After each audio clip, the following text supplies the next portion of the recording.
శ్రీమాత్రే నమః. వసంత పంచమి పూజ ఎప్పుడు చేసుకోవాలి, షష్ఠీదేవి వ్రతం ఎప్పుడు చేసుకోవాలి, రథసప్తమి పూజ ఎప్పుడు చేసుకోవాలి అని అడుగుతున్నారు. వసంత పంచమి ఏమో 3వ తారీఖున, షష్ఠీదేవి వ్రతము అలాగే రథసప్తమి ఆ రెండూ కూడా 4వ తారీఖున చేసుకోవాలి. షష్ఠీదేవి వ్రతం ఎలా చేసుకోవాలి, ఎప్పుడు చేసుకోవాలి అని అడుగుతున్నారు. సుబ్రహ్మణ్యేశ్వరుడి ఆలయంలో షష్ఠీదేవి వ్రతాన్ని చేయిస్తారు. ఒకవేళ అక్కడ చేయటం లేదు అని అనుకుంటే సుబ్రహ్మణ్యుడి ఆలయానికి వెళ్ళి ఒక్కసారి మీరు వాకబు చేస్తే షష్ఠీదేవి వ్రతం ఎలా చేసుకోవాలి అనేది చెప్తారు. అప్పుడు మీరే ఆ అర్చక స్వామిని అడిగి ఇంటికి వచ్చి చేయమని చెప్పండి. వాళ్ళు చేయలేకపోతారు. అలాగే సుబ్రహ్మణ్యుడి ఆలయాలు మనకి దగ్గరలో లేకపోతాయి. అప్పుడు ఏం చేయాలి? ఇంట్లో వల్లీ దేవసేన సమేత సుబ్రహ్మణ్యేశ్వర స్వామి వారి ఫోటో ఉంటుంది కదా, ఆ ఫోటోని చక్కగా శుభ్రంగా తుడిచి చక్కగా బొట్టు పెట్టండి. బొట్టు పెట్టిన తర్వాత దీపారాధన చేసుకోండి. మీకు షోడశోపచార పూజ వస్తే షోడశోపచార పూజా విధానంలో పూజ చేసుకోవచ్చు. మాకు షోడశోపచార పూజ రాదు అని అనుకునేవాళ్ళు శ్రీ వల్లీ దేవసేన సమేత సుబ్రహ్మణ్యేశ్వర స్వామినే నమః ఆసనం సమర్పయామి అని షోడశ ఉపచారాలు ఏవైతే ఉంటాయో ప్రతి ఉపచారానికి ముందు శ్రీ వల్లీ దేవసేన సమేత సుబ్రహ్మణ్యేశ్వర స్వామినే నమః అంటూ అన్నింటినీ సమర్పించింది. సమర్పణ చేసేసిన తర్వాత మరి నైవేద్యం ఏంది పెట్టాలి అని మనకి అనుమానం వస్తుంది. నైవేద్యం పాయసాన్నాన్ని మీరు స్వామివారికి నివేదనగా చేయండి. ఎలాగో రథసప్తమికి కూడా చేస్తాం కదా, రథసప్తమికి పాయసాన్ని చేయండి. లేదు అంటే షష్ఠి అమ్మవారి వ్రతం చేసేటప్పుడు మీరు అరటి పళ్ళేనా మీరు నైవేద్యంగా పెట్టచ్చు. అది మీ ఇష్టం. మీరు ఏదైతే అమ్మవారికి స్వామివారికి నివేదన చెయ్యాలి అని అనుకుంటున్నారో అది నివేదన చెయ్యొచ్చు. రోజుకో శ్లోకంలో సుబ్రహ్మణ్యేశ్వర స్వామి వారికి సంబంధించి చాలా శ్లోకాలు ఉన్నాయి. సుబ్రహ్మణ్యుడి భుజంగ స్తోత్రం ఉంటుంది, కరావలంబ స్తోత్రం ఉంటుంది, షష్ఠీదేవి స్తోత్రం ఉంటుంది, శీతలాష్టకం ఉంటుంది. మీ ఇష్టం. ఏదైనా సరే ఏవో ఒక 2 తీసుకోండి. అమ్మవారికి సంబంధించి స్వామివారికి సంబంధించి ఈ 2 స్తోత్రాలు చదివి నమస్కారం చేసుకోండి. అక్కడికి ఆ పూజ అయిపోతుంది. రథసప్తమి పూజ ఎలా చేయాలి? రథసప్తమి పూజ చేయాలి అంటే షష్ఠి రోజే భూశయనం చేయాలి. భూశయనం చేయగలిగిన వాళ్ళు భూశయనం చెయ్యండి. లేదు మాకు ఒళ్ళు నొప్పులు మేము కింద పడుకోలేము అని అనుకున్న వాళ్ళు మంచం మీద పడుకోవచ్చు. సప్తమి రోజు పొద్దున్న స్నానం చేస్తాం కదా, ఆ స్నానం చేసేటప్పుడు జిల్లేడు ఆకులు, రేగి ఆకులు తెచ్చుకోండి. రేగి ఆకులు దొరకకపోయినా జిల్లేడాకులు దొరుకుతాయి. కానీ ఒకటి గుర్తుపెట్టుకోండి, జిల్లేడాకుల్ని కోసి ఇంటికి తెచ్చేటప్పుడు పాలు కారుతాయి. ఆ విషయంలో మాత్రం చాలా జాగ్రత్తగా ఉండండి. ఆ చేతికి తగిలిన పాలుని గబుక్కున కంటిలో పెట్టుకోకూడదు, చాలా ప్రమాదం. జిల్లేడాకులేమో తల మీద భుజాల మీద పెట్టుకోండి. దాని మీదే రేగాకులు కూడా పెట్టేసుకుని స్నానం చేయండి. స్నానం చేసేటప్పుడు మంత్రం ఉంటుంది. మంత్రం అందరికీ ఉచ్చరించడం రాదు. అందులోనూ స్నానం చేసేటప్పుడు చెయ్యాలి అంటే గబుక్కును గుర్తుండదు కదా. మనకి ఎదురుగుండా స్తోత్రము శ్లోకము కనిపిస్తే దాన్ని చదువుకోగలుగుతాం. మరి స్నానం చేసేటప్పుడు ఎలా గుర్తుంటుంది? అందుకని సూర్య భగవానుడిని తలుచుకుని స్వామి ఆరోగ్యాన్ని ప్రసాదించు అని సూర్య భగవానుడిని అలా నమస్కారం చేసుకుంటూ స్మరణ చేసుకుంటూ స్నానం చేసేయండి. స్నానం చేసేస్తారు కదా, బయటకు వచ్చిన తర్వాత శుభ్రంగా తల తుడుచుకోండి. ఆ ఆకులు అవి కింద పడిపోతాయి కదా, ఆ ఆకులను తీసేయండి. ఎందుకంటే మళ్ళీ స్నానం చేసే వాళ్ళకి ఇబ్బందిగా ఉంటుంది. అలాంటి ఇబ్బంది మనం ఎప్పుడు కలగజేయకూడదు కాబట్టి. అసలు వీలుంటే చెరువు దగ్గరికి వెళ్ళి స్నానం చేస్తారు, ఏ నది దగ్గరకో వెళ్ళి స్నానం చేస్తారు. ఇప్పటి పరిస్థితుల్లో అవి సాధ్యం కాదు కాబట్టి ఇంట్లోనే స్నానం చేసేటప్పుడు ఈ ఆకులు అవి పెట్టుకుని స్నానం చేయండి. మామూలుగా రథసప్తమి రోజు ఏం చేస్తాము అంటే సూర్యుడు ఎదురుగుండా పరమాన్నాన్ని వండుతాం. అది ఎలాగా? అక్కడ శుభ్రంగా ఆవు పేడతో అలికి ముగ్గు వేసి చక్కగా పిడకలో అవి పెట్టి దాని మీద పరమాన్నాన్ని వండుతాం. మరి ఇప్పుడు అపార్ట్మెంట్స్ వచ్చేసాయి. మరి అపార్ట్మెంట్స్ లో వండాలి అంటే కుదరదు కదా. అందుకని ఏం చేస్తారంటే ఒక ఇత్తడి గిన్నె తీసుకోండి.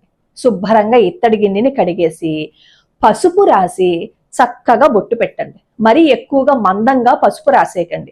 అలా మందంగా పసుపు రాసేస్తే గిన్నె పొయ్యి మీద పెట్టినప్పుడు మాడిపోతుంది. అప్పుడు ఏం చేస్తారంటే చక్కటి ఆవు పాలు గిన్నెలో పోయండి. అవి కాస్త పొంగడానికి వస్తాయి కదా, అప్పుడు శుభ్రంగా కొత్త బియ్యాన్ని తీసుకుని ఆ మరుగుతున్న ఆవు పాలలో వేయండి. కొంచెం మెత్తబడేదాకా ఉడకపెట్టండి. ఒక్కొక్కసారి పాలు సరిపోవు కాబట్టి ఎక్కువ పాలు తీసుకోండి. 1 లీటర్ పాలు ఎన్నో తీసుకుంటే చక్కగా మీరు ప్రసాదం చేసుకోవడానికి సరిపోతాయి. ఈ బియ్యం ఎప్పుడైతే మెత్తగా ఉడికిపోతుందో అప్పుడు ఏం చేస్తారు అంటే బెల్లం తురిమేసి ఆ బెల్లాన్ని అందులో వేయండి. ఈ పాలు ఉడకపెట్టేటప్పుడే 4 శనగబద్దలు కూడా అందులో వేయాలన్నమాట. ఈ బెల్లం తురుము కూడా వేసేసి శుభ్రంగా చక్కగా ప్రసాదాన్ని నెమ్మదిగా కలిపేసుకుని దాంట్లో ఆవు నెయ్యి వేయండి. ఆవు నెయ్యి వేసి ఆ ప్రసాదాన్ని ఇంట్లో గ్యాస్ స్టవ్ మీదే చేసుకుంటాం కదా, మరి అపార్ట్మెంట్ కల్చర్ కదా, బయట మనం చేయలేకపోతాం కదా, అందుకని అనమాట. చేసేటప్పుడు మాత్రం స్టవ్ శుభ్రంగా కడుక్కోండి. ఈ ప్రసాదాన్ని చేసేసిన తర్వాత దాన్ని సూర్య భగవానుడి ఎదురుగుండా తీసుకొచ్చి చక్కగా అక్కడ పసుపు నీళ్లతోటి కడిగేసి ముగ్గు పెట్టి అక్కడ పెట్టి, మీకు వీలుంటే చిక్కుడుకాయలతో రథం అది చేసుకుని ఆకు మీదేమో సూర్యుడి బొమ్మది వేసుకుని మీరు పూజ చేసుకోవచ్చు. అది ఏది కుదరదు అని అనుకున్నప్పుడు మీరు చేసిన ప్రసాదాన్నే తీసుకొచ్చి బాల్కనీలోంచి మనకి సూర్యుడు భగవానుడు కనపడతాడు కదా, ఆ సూర్యుడు వెలుతురు మన మీదకి పడుతున్నప్పుడు ఎదురుగుండా గిన్నె పెట్టి స్వామివారికి నమస్కారం చేసుకుని మీరు ఆదిత్య హృదయం గాని ఆదిత్య స్తోత్రరత్నం గాని సూర్య భగవానుడికి సంబంధించిన ఏదైనా ఒక స్తోత్రాన్ని ఒకసారి నమస్కారం చేసుకుంటూ చదువుకోండి. ఈ స్తోత్రాలు ఏవి మాకు రావు అని అనుకుంటారా? సూర్యుడికి సంబంధించిన 12 నామాలు ఉంటాయి.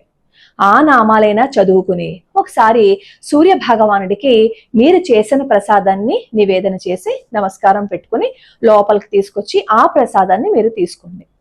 ఇదే విధంగా ఈ మాఘమాసంలో వచ్చే అన్ని ఆదివారాలు కూడా ప్రసాదాన్ని తయారు చేసి సూర్య భగవానుడికి నివేదన చేయండి. అలానే ఆదివారం నాడు కొన్ని పనులు చేయకూడదు. స్త్రీ తైల మధు మాంసాని అంటారు. అంటే మధువు మందు, మాంసం తినకూడదు, తైలానికి సంబంధించినవి ఏవి తినకూడదు అని చెప్తారు. కానీ ప్రస్తుత పరిస్థితుల్లో అవేవి కుదరవు కాబట్టి వీలైనంత వరకు నూనె పదార్థాలు తగ్గించడానికి ప్రయత్నించండి. ఆ రోజు ఆవు నేతిని ఎక్కువగా వాడడానికి మీరు చూడండి. అలానే స్త్రీతో ఎటువంటి సంబంధము ఆ రోజు పెట్టుకోవద్దు అని చెప్పి చెప్తారు. దీంతో పాటుగా అందరూ ఏం చేస్తారంటే ఆదివారం సెలవు కదా, అందుకని గడ్డం గీసుకోవటము అలాగే జుట్టు కట్ చేయించుకోవటము ఇలా చేస్తూ ఉంటారు. ఆదివారం నాడు ఎప్పుడు జుట్టు కట్ చేయించుకోకూడదు, అది చాలా తప్పు, దోషం కూడా. సెలవు కాబట్టి అందరికీ ఆ రోజే కుదురుతుంది కాబట్టి ఆ రోజు వెళ్తూ ఉంటారు. కానీ ఆదివారం నాడు మాత్రం క్షురకర్మ చేయించుకోకూడదు. అదొక్కటి మీరు గుర్తుపెట్టుకోండి. మాకు ఇవన్నీ ఎలా సాధ్యమవుతాయండి అని అంటారేమో. ఒక ఊరు గురించి నేను చెప్తాను. కొత్తూరు సుబ్బారాయుడు. ఆ ఊరిలో ఆదివారం నాడు అసలు మాంసమే ముట్టరు తెలుసా. ఊరంతా మాంసం ముట్టదు. ఆ రోజు ఆ ఊరిలో అసలు మాంసపు దుకాణాలే కనిపించవు. ఆ ఊరంతా ఎంత చక్కగా ఒకే మాట మీద ఉంది చూడండి. కొత్తూరు సుబ్బారాయుడు ఆలయం గురించి నేను ఒక వీడియో చేశాను, కింద డిస్క్రిప్షన్ లో ఉంది, ఒకసారి చూడండి. అసలు సూర్యారాధన చేస్తే చాలా వరకు ఏవైనా వ్యాధులు ఉంటే పోతాయి. మీకు సూర్య శతకం గురించి నేను చాలాసార్లు చెప్పే ఉంటాను. మయూర కవికి వచ్చిన వ్యాధిని సూర్య శతకం చదివి దాని ద్వారా పోగొట్టుకున్నారు. ఆ సూర్య శతకం కూడా నేను రోజుకో శ్లోకంలో అప్లోడ్ చేశాను. ఆదిత్య స్తోత్రరత్నము, ఆదిత్య హృదయము, ఇలా సూర్యుడికి సంబంధించిన ఎన్నో స్తోత్రాలని రోజుకో శ్లోకంలో అప్లోడ్ చేశాను. మీకు ఏది చేయగలిగితే అది చెయ్యండి. చర్మ వ్యాధులతో బాధపడుతున్న వాళ్ళు ప్రతిరోజు కాసేపు ఉదయిస్తున్న సూర్యుడికి ఎదురుగుండా నిలబడి కళ్ళు మూసుకుని 5 నిమిషాలు సూర్యనామస్మరణ చేసుకుని ఆ తర్వాత సూర్య శతకం చదవడానికి ప్రయత్నించండి. అందులో 100 ఉంటాయి. రోజుకి 1 శ్లోకం చొప్పున చదవడానికి మీరు ప్రయత్నిస్తే ఈ సూర్య శతకం చదవడం వల్ల ఎంత అద్భుతం జరిగింది అనేది నేను మొన్న ఒక వీడియో చేశాను. కావాలంటే మీరు ఆ వీడియో కూడా చూడండి. ఏది ఏమైనా మనకి ఏదైనా బాధ ఉన్నా, ఏదైనా కష్టం ఉన్నా ఎవడికో పక్కవాడికి చెప్పుకొని అవమానాలు పాలయ్యే కంటే భగవంతుడికి చెప్పుకోండి. లేదు అంటే కొంగు చాచి మీకు ఏది లేదో దానిని సూర్య భగవానుడే అడగండి. సంతానం లేదని అనుకోండి, ఇలా కొంగుజాచి నాకు సంతానాన్ని ప్రసాదించు అని సూర్య భగవాను అడగండి. అలా ఎదురుగుండా మనకి కనిపిస్తున్న సూర్య భగవాను అడిగారు అని అనుకోండి, ఆయన అనుగ్రహం మనకుంటుంది. ధర్మరాజు అంతటి వారు సూర్యమండల స్తోత్రాన్ని చేశారు. సూర్య భగవానుడు అనుగ్రహాన్ని వాళ్ళు పొందారు. కాబట్టి ఈ సూర్యమండల స్తోత్రం గాని, ఆదిత్య హృదయం గాని ఏదైనా ఒకటి నిత్యం చదివే అలవాటు చేసుకోండి. లోకా సమస్త సుఖినో భవంతు, సర్వే జనా సుఖినో భవంతు.